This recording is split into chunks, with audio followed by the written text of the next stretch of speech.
Iniingatan ko ang virginity ko. Ako si Andrea, 18 anyos, isang simpleng estudyante na nangangarap makapagtapos ng kolehiyo. Bata pa lang, itinuro na ng nanay ko na ang dangal ng babae ay hindi laruan.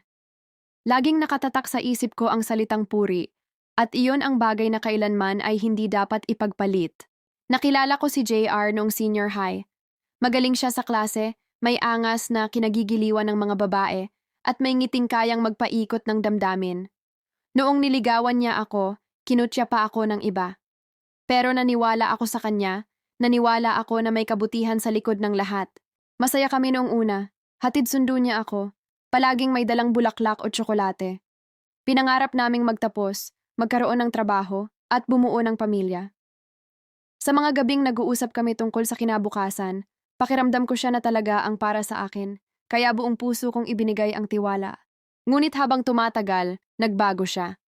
Sa bawat pagkakataon, palagi na niyang binabanggit ang tungkol sa patunay ng pagmamahal. Sabi niya, kung mahal ko raw siya, dapat ipakita ko iyon sa pamamagitan ng pagbibigay ng sarili ko. Naguguluhan ako, kasi para sa akin, hindi iyon sukatan ng pagmamahal. Isang gabi sa plaza, inulit niya ang tanong, Andrea, bakit ba ang tigas mo? Kung mahal mo ako, dapat ipakita mo. Nanlamig ako. Junior, sabi ko, hindi iyon ang ibig sabihin ng pagmamahal. Hindi kailangan ng ganoon. Pero imbes na makinig, lalo lang siyang nagalit at tinalikuran ako. Simula noon, nag-iba na siya. Naging malamig ang pakikitungo, bihira ng mag-chat, at kung mag-usap man kami, puno ng panunumbat. Hindi ka ba marunong magmahal? Takot ka lang siguro, minsan niyang sabi. Pinipigilan ko ang luha ko, kasi ang inaasahan kong proteksyon, siya pa ang nagiging pasakit. Hanggang isang gabi, dumating ang mensaheng hindi ko akalain.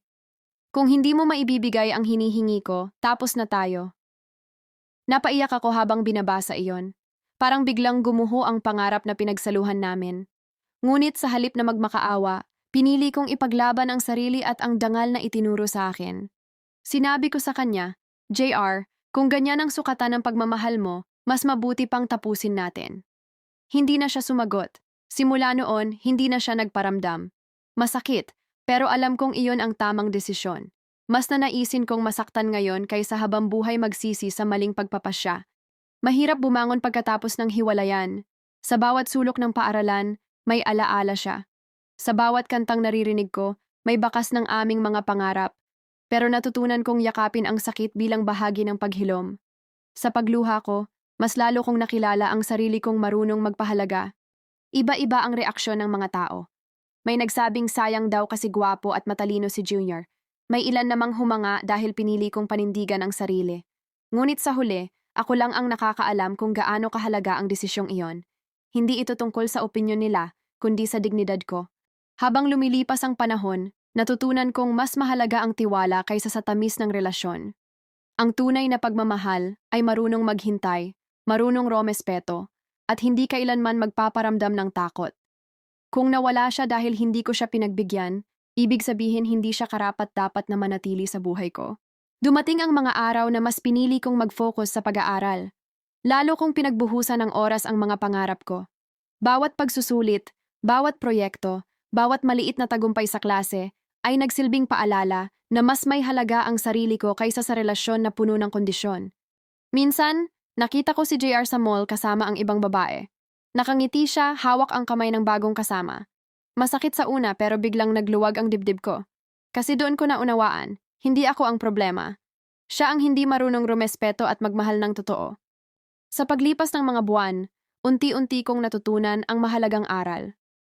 Ang pagmamahal ay hindi pwedeng pilitin. Hindi ito nasusukat sa pisikal na bagay, kundi sa tiwala, respeto, at pag-aalaga. Kung ang isang tao ay hindi kayang maghintay, hindi siya ang dapat kong piliin na makasama habang buhay. Natuto akong maging mas matatag. Sa tuwing naiisip ko ang nangyari, imbes na panghinaan ng loob, ginagamit ko itong sandata para hindi na muling magkamali. Alam kong balang araw, darating ang tamang tao, yung hindi ako pipilitin, yung tatanggap sa akin kung sino ako. At dumating ang mga pagkakataon na mas nakilala ko ang sarili kong halaga. Mas natutunan kong mahalin ang sarili, mas natutunan kong magtiwala sa sariling kakayahan. Dahil kung hindi ko mamahalin ang sarili ko, paano ako matutong magmahal ng tama sa iba? Doon nagsimula ang bagong simula ko. Ngayon, masarap isipin na nakalampas ako sa pagsubok. Oo, nasaktan ako, pero nakaligtas din ako. Sa halip na bumigay, mas pinili kong lumaban.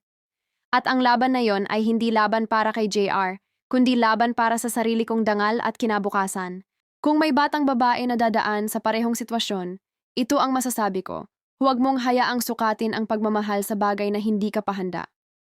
Ang puri mo ay kayamanan. Kung tunay ang pag-ibig, hinding-hindi ito manghihingi ng kapalit. Ang tunay na nagmamahal, marunong maghintay. Sa dulo ng lahat, natutunan ko na mas mabuting mawala ng maling pag-ibig kaysa mawala ng respeto sa sarili. Dahil ang relasyon, puwedeng mawala. Pero ang dangal at paninindigan, habang buhay mong dala. At iyon ang pinili kong ingatan, isang desisyong hindi ko kailanman pagsisisihan.